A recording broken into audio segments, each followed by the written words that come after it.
Berbicara tentang aplikasi ilmu pengetahuan, aku rasa it takes time. Jadi time will answer. Karena aku udah semakin jelas sih lihatnya sih, oh ternyata ilmu ini nih memang bisa diterapkan di sini, ini di situ. Tapi mungkin bukan sekarang. Itu ya ada faktor eksternal, internal juga bukan sekarang gitu. Mungkin beberapa tahun ke depan.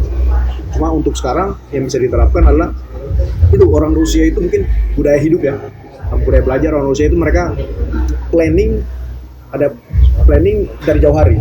Ada patah bilang admir simras atres ajindras, ukur 7 kali, potong 1 kali.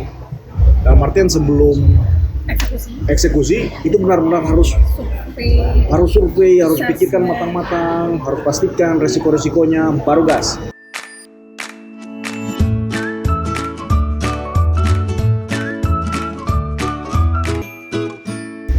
Привет, красавчик! Welcome back to my YouTube channel Clara Yoki. Jangan lupa ya, keep support my YouTube channel. Subscribe, like, comment, follow sebanyak-banyaknya. Jangan lupa di-share juga. Dan follow my Instagram @clara_yoki. Well, Rusia, kali ini saya kedatangan tamu yang spesial. Ini kayaknya spesialnya karetnya 3 nih, lagi spesialnya ya. Anak muda tentunya, kebetulan sih kita sama-sama dari daerah yang sama ya. Jadi ceritanya ini agak sedikit mirip ya, perjuangannya tuh kurang lebih sama. Tapi yang super membanggakan, yang jadi motivasi buat teman juga. Temanku ini luar biasa banget karena dia berhasil ya, satu-satunya orang Indonesia yang berhasil mendapatkan gelar summa cum laude untuk 3 gelarnya. Luar biasa banget kan? Let's meet Iksan Kiat. Hai. Halo. Привет. Привет. Братский, как дела? Хорошо, super. Super. Luar biasa banget ya sih. Ini kayak semudah ini bisa mendapatkan 3 gelar tuh kayak gimana caranya ya? Iksan. Aku nggak tahu juga sebenarnya. Get it?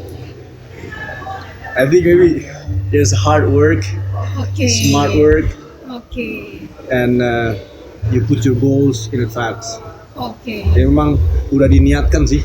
Diniatkan dari awal ya? Dari awal, harus red diplom.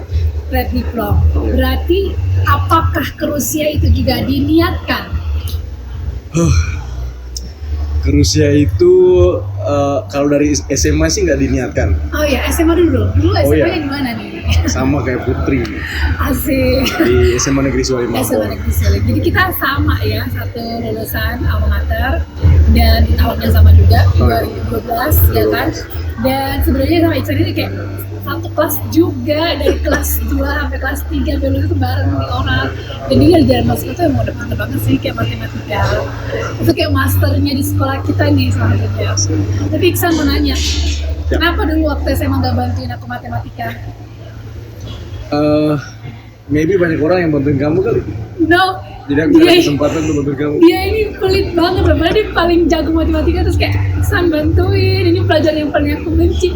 Udah dibantuin dong, tapi orang lain tuh dengan isinya Iksan langsung dibantuin. Mungkin orang yang lain itu, mungkin aku yakin kamu bisa. Bisa untuk tidak lulus. Bisa untuk remedial. Dia sebentar itu sih Iksan dari dulu ya, dan dia emang terkenal hard worker sih. Kayak dulu tuh awal masuk kan gak begitu jago bahasa Inggris ya. Iya. Akhirnya fluent. Terus bahasa Jerman juga dari 0 kan. Iya, dan akhirnya B1. B2 loh dia dari Goethe Institute, terus pernah ke luar juga kan? Ke South Korea untuk yang apa namanya? Deutsche Camp. Nah banget ya orang ya, kayak apapun yang dia waktu dia achieve gitu loh, bisa sehebat itu Iksan.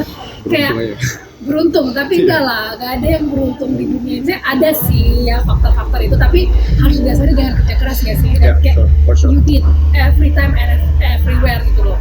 Luar biasa banget. Why Russia? Jadi aku pernah kuliah di UI ya, di HI. Cuma setelah aku pikir, ya HI. Selesai. Second semester. Second semester. Aku renung cukup lama tuh, 6 bulan renung di semester 2. 6 bulan? Galau gitu ya? Kayak semester 1 ke semester 2. Aku kudu balik ke passionku nggak ya, ke matematik, ke fisik. Terus kalau balik, jalan terbaik, tempat terbaik kemana? I think Russia is the best option. That's why I decided to go to Russia.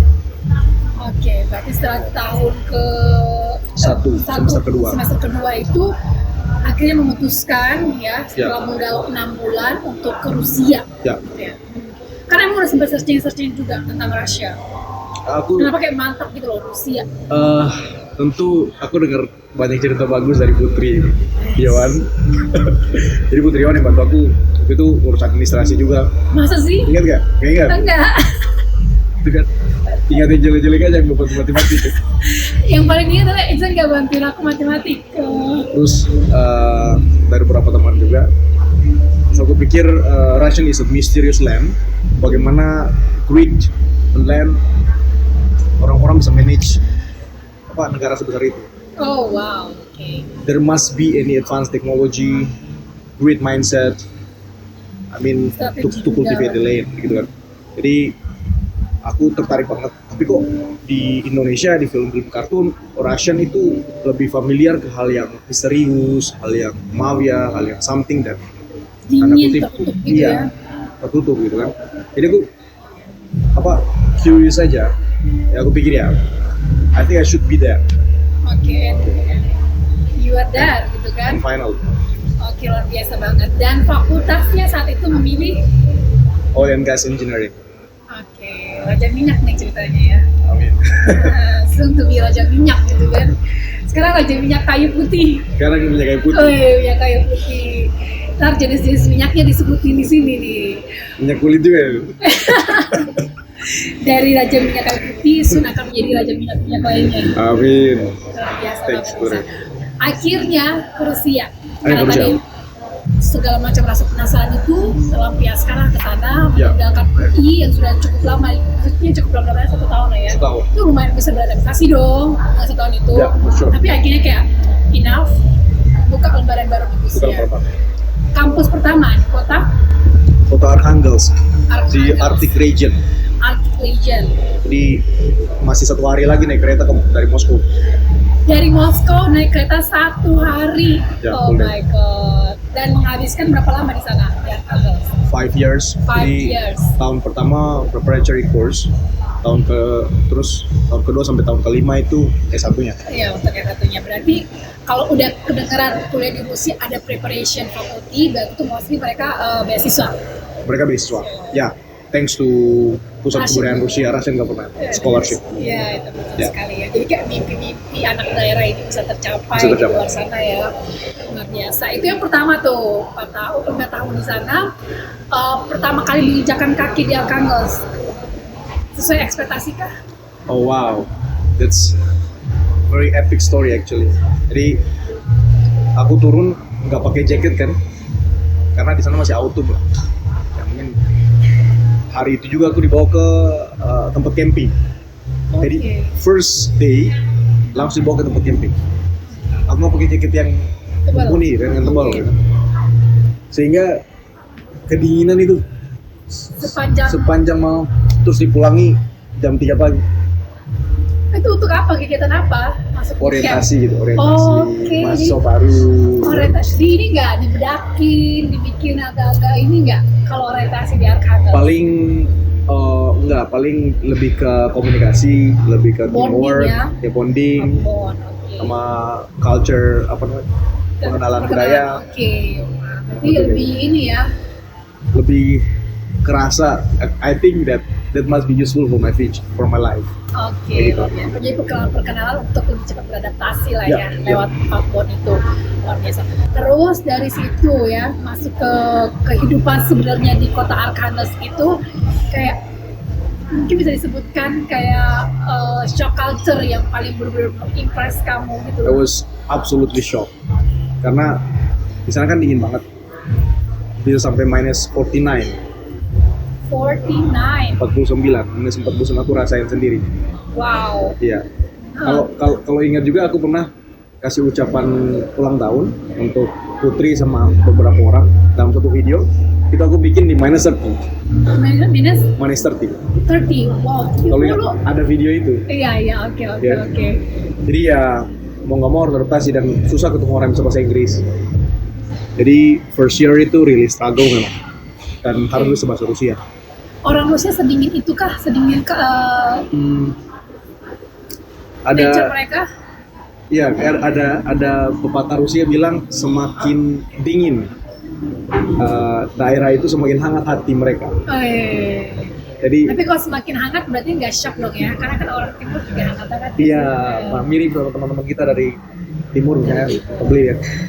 Mereka baik banget gitu. Mereka super cuek, tapi when you start the conversation and you become friend, they will be really real friend. Karena budaya hidup di utara Rusia di Arctic region itu kalau nggak gotong royong nggak bisa hidup. Gimana bangun rumah di -30, -40, -50 kan harus bareng-bareng bangun rumahnya gitu. Kalau berarti nggak ada dong ya kayak individualisme di sana? Jarang banget. Kurang berasa ya kan? Kurang Pernah berasa. ke Moskow dong? Pernah. Ngerasain nggak Ya, perbedaannya? of course. Ngerasain ya? Ya, Jadi sangat mungkin sangat. kalau shock culture salah satunya di Iya. yang ketemu di Moskow yang pernah disebutkan, salah satu kayak orang itu bener satu-satu banget itu loh, individualismenya tuh lumayan tinggi. Nah mungkin kalau di daerah seperti Arkhangelsk tidak begitu terasa ya, Tidak begitu terasa ya. keluarganya jauh lebih kental. Ya, ya. Oke, nah, itu first diplom, red diplom dapat di kota Red diplom. Arkhangelsk. Di kota Arkhangelsk. Next chapter. Next chapter Moskow. Oke, back to Moscow, my place. Terus gimana tuh? Sempat ada shock culture juga nggak dari yang mungkin culture-nya yang lebih hangat ya kayak Ya. yang disebutkan terus pindah kayak tadi apa rush kan di Moscow. Apa really rush. Jadi mereka Orang tuh kayak sleep sibuk gitu time. loh, mereka kan mengejar nggak tahu apa yang dikejar. Aku juga bingung. Ya kan? Jadi kayak pagi tuh kalian kalau jalan di MRT itu tuh orang tuh kayak cepet banget gitu loh, Ya. kejaran. Tapi bingung juga apa yang dikejar ya. Ya, Nah, itu kayak gimana tuh waktu awal-awal ke Moskow? yang pasti pertama aku terpukau ya. Moskow kotanya rapi, bersih, infrastrukturnya really well maintained juga. Jadi aku pikir ya, this is a modern city. Sebelumnya aku udah tahu belajar di desa real Russian traditional life, way of life. Sekarang modern way of life. Kedua itu ya orang benar-benar rush. Jadi mereka really strict to the time di Moskow itu.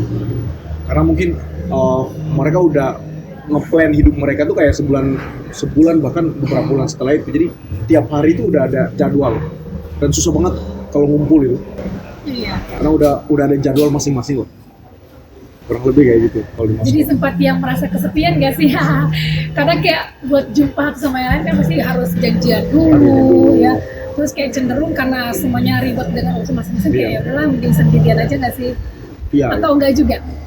Ya sempat terasa kayak gitu, cuma terbantu oleh teman-teman Permira sih, teman-teman Oke. PPI di Rusia gitu. PPI Rusia. Wah, ini ngomongin PPI Rusia ya. Iksan ini pernah menjabat sebagai Ketua Umum Perhimpunan Mahasiswa Indonesia di Rusia. Waduh, keren sekali ya. Dan pada masa itu pun kita sempat sama-sama berkolaborasi lah ya. Luar biasa. Kok bisa Iksan saat itu kayak berpikir untuk menjadi part of Permira, bahkan the leader loh. Ya aku pikir gimana ya? Apa motivasi gue? Aku lupa juga sebenarnya. Aku pengen dapatin leadership experiences aja. Jadi sebelum waktu di UI kan aku di Kastrat, kajian strategis FISIP UI, BEM FISIP UI. Nah, interestku di organisasi itu aku mau bawa dengan skala yang lebih high level di Permira. Dimana bukan hanya berinteraksi dengan mahasiswa yang udah terfilter belajar di Rusia, tapi juga dengan mahasiswa Rusia, dengan government, dengan KBRI, dengan PPI di berbagai negara, kurang lebih dulu 40-an, sekarang udah 60-an negara gitu. Jadi cari pengalaman aja sebenarnya sih, sambil ya aku pengen buat sebenarnya cicil kontribusi lah, bantu teman-teman. Kita ini bareng-bareng loh, kita satu bangsa loh gitu. Berarti pernah ngerasain PPI Rusia, ngerasain PPI dunia juga kan? PPI dunia juga. Karena di part of them kan? Iya. Itu ada nggak sih kayak yang menjadi nilai plus PPI Rusia dibandingin PPI lain? Nilai plusnya saat itu kita kurang lebih 500 orang tersebar di 31 kota. Ada kota yang cuma 1 orang, cuma 5 orang. Tidak. Tapi kita itu saat zaman aku ya, kita itu sangat inklusif. Jadi anggotaku tuh 60 orang tersebar dari seluruh kota, bukan hanya di Moskow dan Petersburg. Terus ada masalah apa-apa, aku sering kunjungan ke Tumen, kunjungan ke Langsung turun ke lapangan sumber masalah Volgograd, itu. Kazan, apa segala macam. Jadi kita tuh jiwa apa namanya, sense of belonging itu kental. Yang kedua, kita tuh benar-benar achiever. Kita fokus on performance. Kita jadi PPI terbaik di bidang education, finalis bidang recreation, finalis ada di kurang lebih ada 4 bidang. Kita jadi finalis itu dibandingkan PPI yang lain. Jadi memang saat itu, dan sekretari PPI dunia juga 4 tahun berturut-turut dari Rusia, dari Permira. Keren sekali. Jadi kita benar-benar doing something dengan sungguh-sungguh sih. Memang luar biasa ya, dari Mungkin itu itu kan tuh. selain jiwa leadershipnya makin Ya. makin terpahat ya, dalam arti makin terasa, terus juga secara link atau koneksi Ya, dengan sure. teman-teman seluruh dunia yang Indonesian di belahan dunia lain itu benar-benar terconnected ya, Benar-benar terkoneksi. luar biasa. Nah, selain punya pengalaman di organisasi, tadi diplomnya dapat dari Arkangels, pindah ke Moskow dapat lagi gitu kan, red diplom kan, Ya. yang udah sengaja harus red diplom lagi.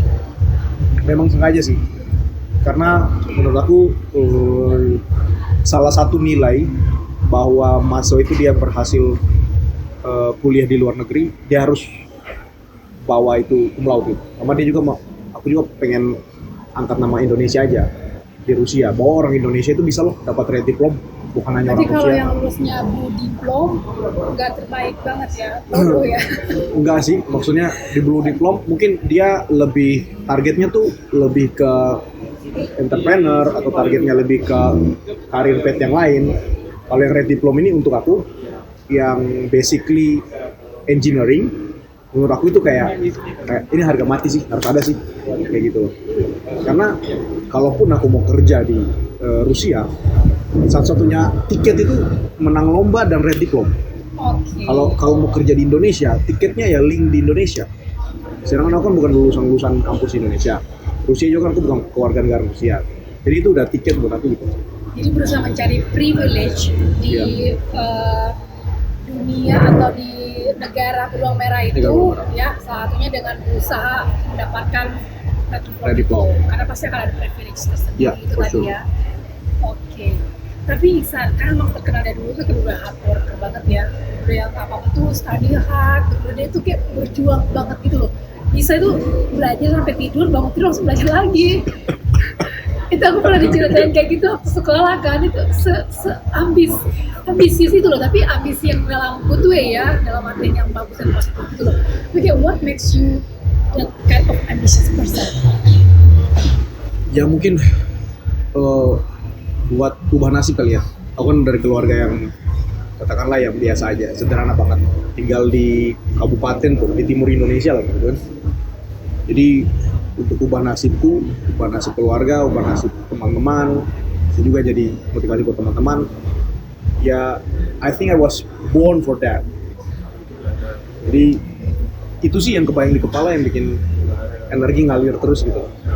Jiwa pantang menyerah tuh kayak ada terus gitu Iya, ya, dan kayak- feel otomatis. Pernah nggak sih kayak selama 20 sekian tahun Ihsan eksis di dunia ini kayak ngerasain kayak this is my time untuk take rest gitu, kayak slow life aja lah dulu. Karena kalau melihat Ihsan tuh kayak di mana-mana dia tuh harus kerja, harus belajar, harus kerja, harus belajar gitu loh. Mungkin akhir-akhir ini aku cukup slow sebenarnya sih. Oke. Karena katakanlah sambil mapping lagi kondisi negeri, kondisi dunia, segala macam gitu. Berarti sebenarnya dia nggak parkir ya, dia cuma kayak pedalnya tuh ke netral doang untuk melaju yang lebih laju, nggak sih? Karena memang ilmu-ilmu yang didapat dari Rusia itu belum bisa kita implementasikan full di Indonesia. Berarti waktu kuliah di sana tuh dan setelah kembali ke Indonesia, nyesel nggak sih pernah kuliah di sana? Apa ya?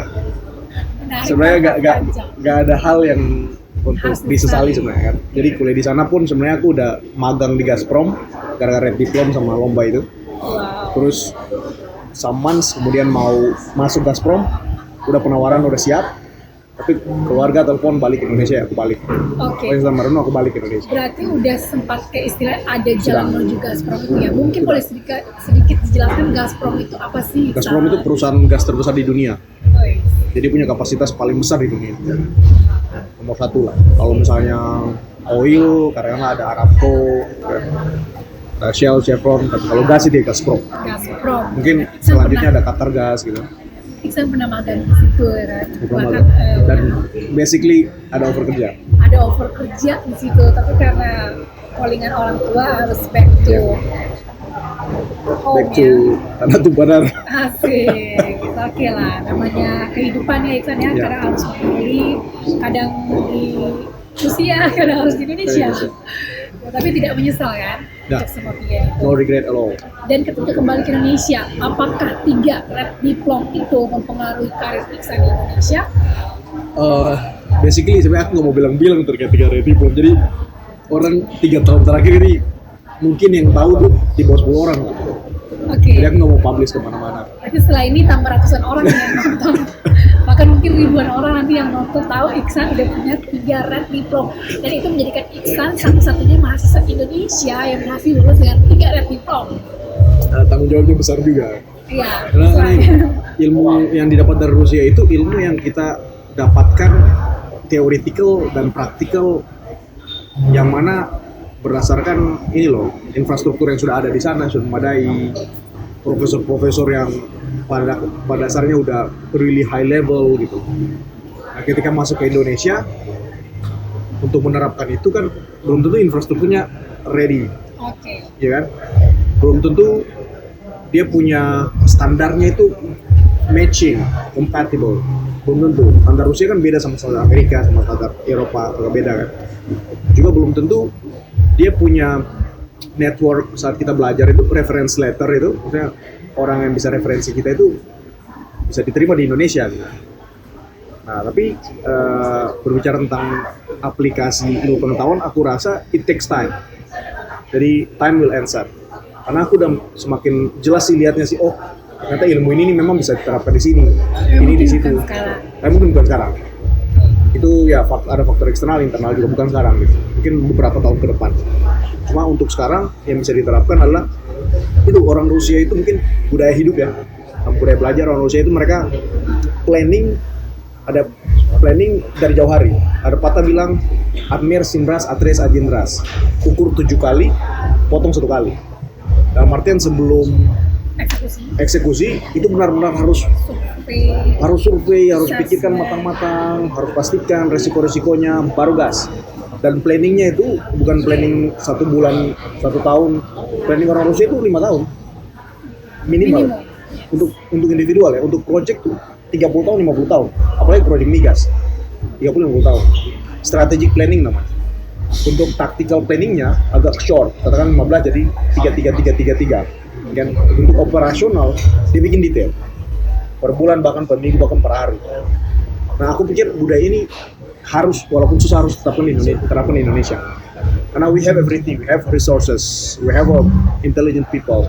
What we need is just, connected to each other and create a really good plan. Dan kesampingkan distraksi yang lain. Satu lagi, di Rusia itu mereka ketika mau rapat bisnis katakanlah, orang finance sendiri, orang maintenance sendiri, orang CEO-nya sendiri, orang marketing sendiri gitu. Jadi gak campur aduk, gak palu gada. Istilah palu gada tuh sangat suspicious kalau di Rusia. Nah, kita di Indonesia kebanyakan semuanya bertumbuh pada CEO-nya, atau pada 2 orang, atau pada 3 orang owner-nya gitu.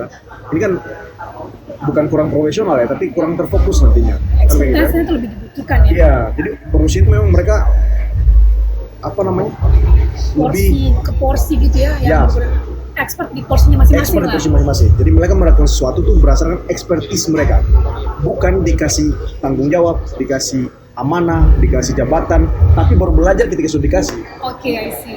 Bukan itu gitu. Jadi Nah, itu yang agak membedakan ini ya. agak membedakan. Kerja yang kedua sama yang mungkin di sini. iya, ini yang agak membedakan. Dan mereka bergerak tuh underground. Jadi udah jadi dulu baru mereka soundingkan. Kalau di Indonesia kebanyakan publish dulu di medsos, di media mainstream, baru jalankan. Agak sedikit berbeda. Mungkin istilahnya cek ombak. Cek ombak dulu, suka cek ombak.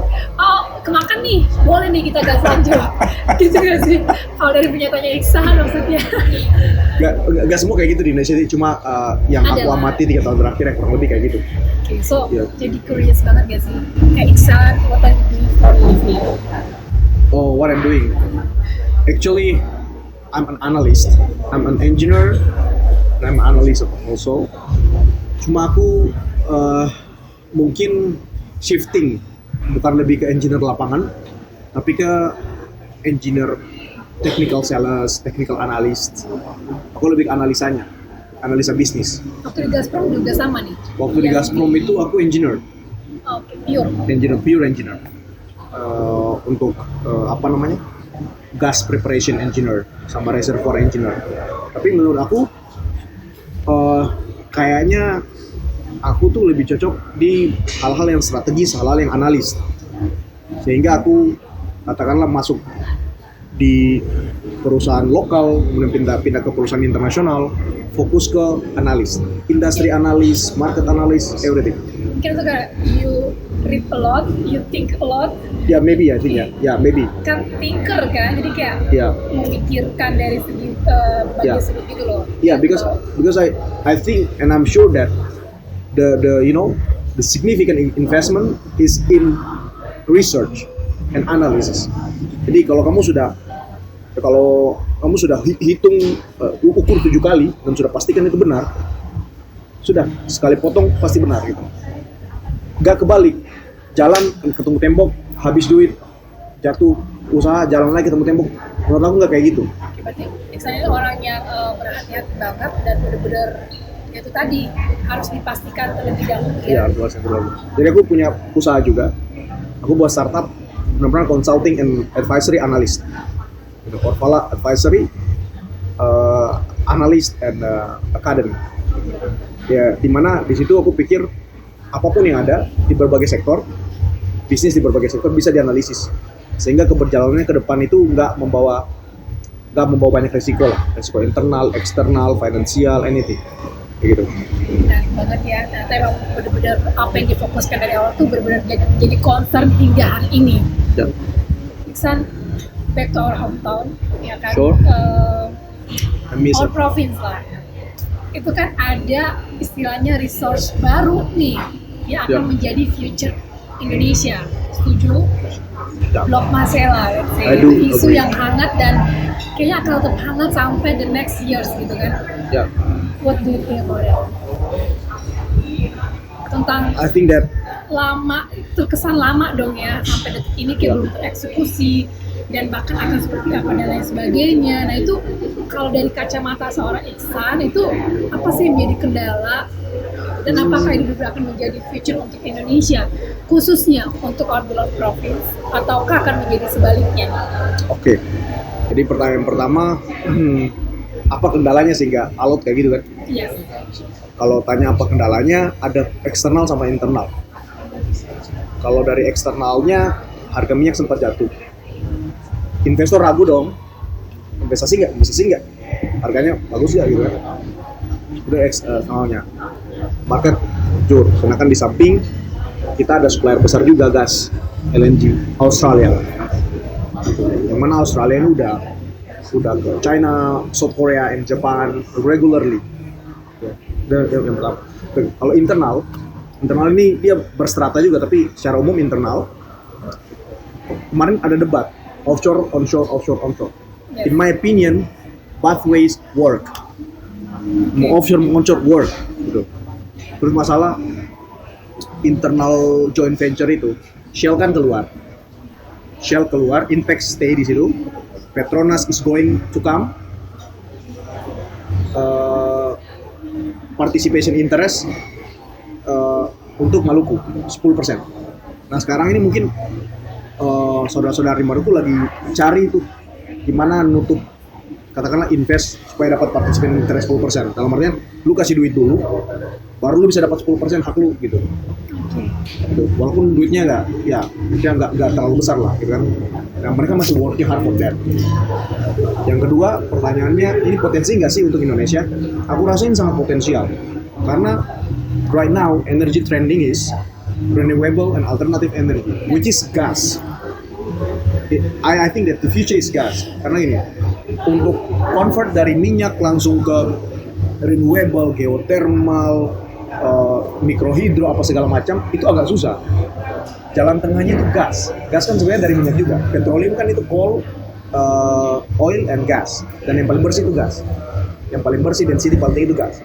Jadi I think ini sangat potensial. Ini bisa jadi modal Indonesia untuk bermain di strata internasional sebagai real global player. Jadi aku pernah tulis satu frase tentang Masela.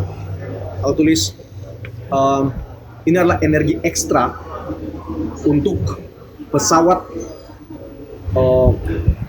Nusantara untuk bawa rakyat tanah tumpah darah menembus angkasa belantara dan menggapai langit yang paling cerah.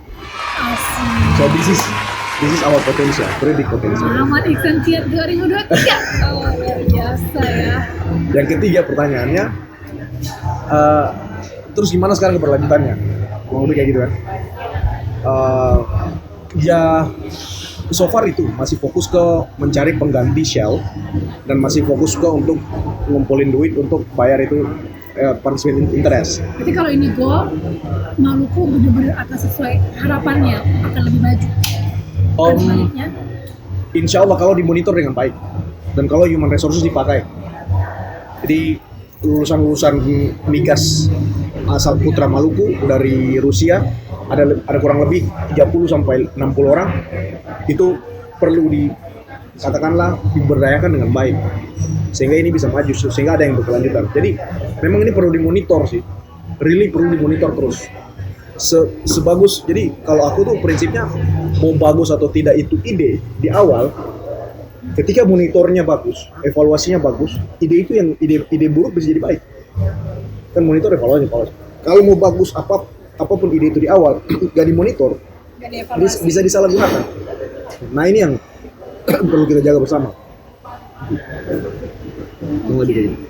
Luar biasa sekali ya, ini benar-benar seorang yang menerima 3 red diplom berbicara tentang gas dan minyak dan gas ya, baik hari ini maupun individu seperti apa.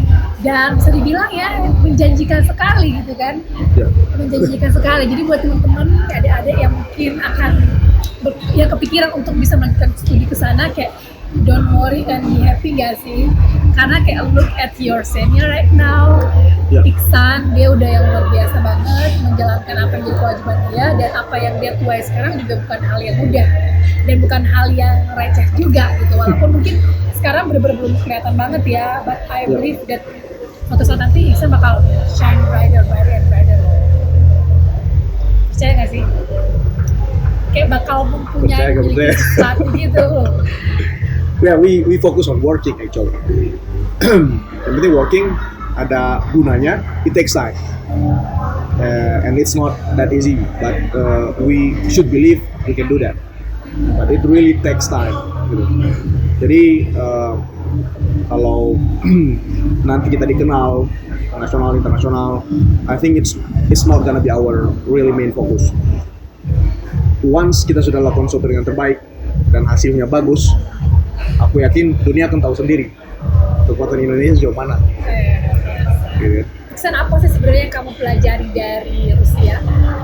Dari Rusia? Iya, yang lumayan sharp you today.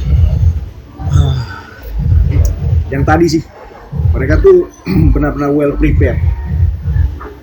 Kita bisa lihat perang Rusia Ukraina sekarang. Aku nggak berpihak kemana-mana.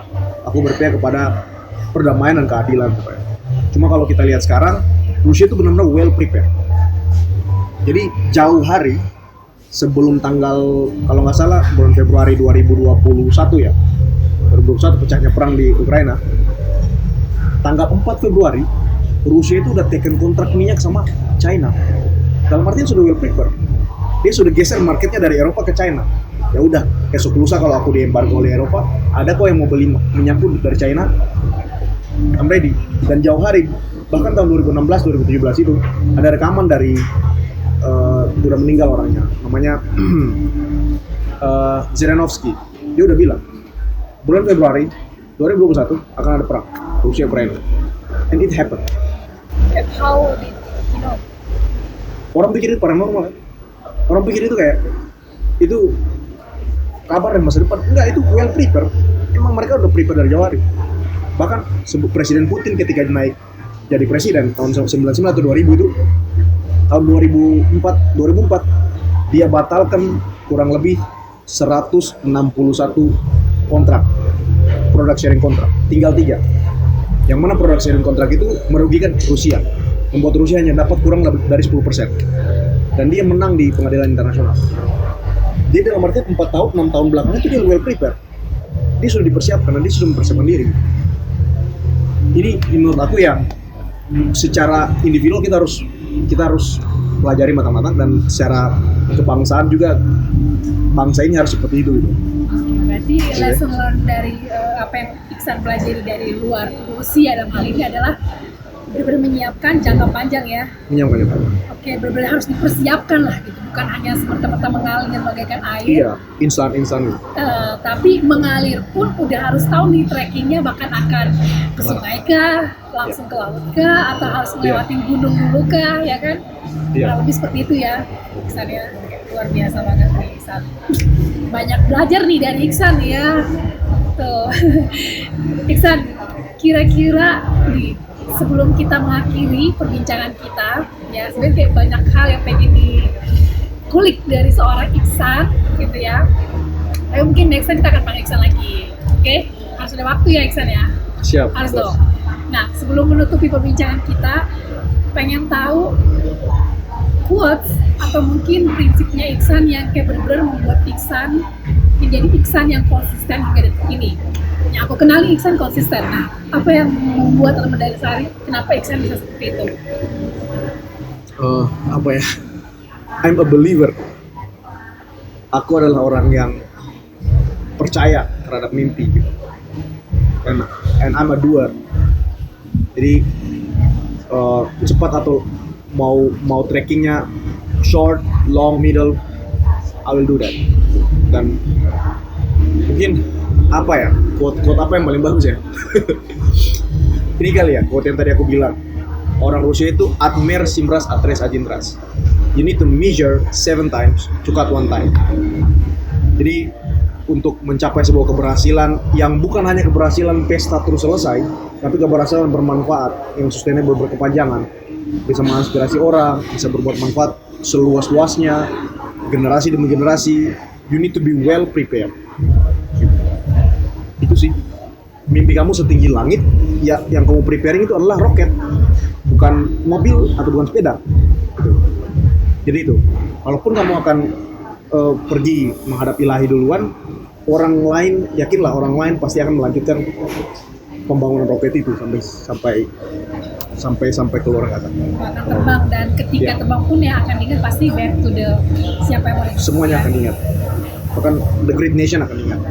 Oke, luar biasa sekali Iksan. Semoga masa depannya terus meroket. Setuju? Amin. Gitu. Amin. Oke guys, tak terasa ya perbincangan kita bersama pemilik 3 Krusty atau Red Diplom ini sungguh-sungguh luar biasa, kayak terkesima dengan seluruh experience dan cerita Iksan, sampai kayak sempat yang bingung ya mau nanya apa lagi ya, karena inspirasi ceritanya tuh kayak luar biasa sih Iksan. Kayak keep the good work ya. Thank you so much. And I'll see you on the next video. Don't forget to keep support my YouTube channel. Subscribe, like, follow, share, komen sebanyak-banyaknya. Jangan lupa juga follow my Instagram @clara_syokit dan Instagram Iksan Muhammad Iksan Kiat. Oke. Dan setidaknya. Bye-bye. Sudahnya.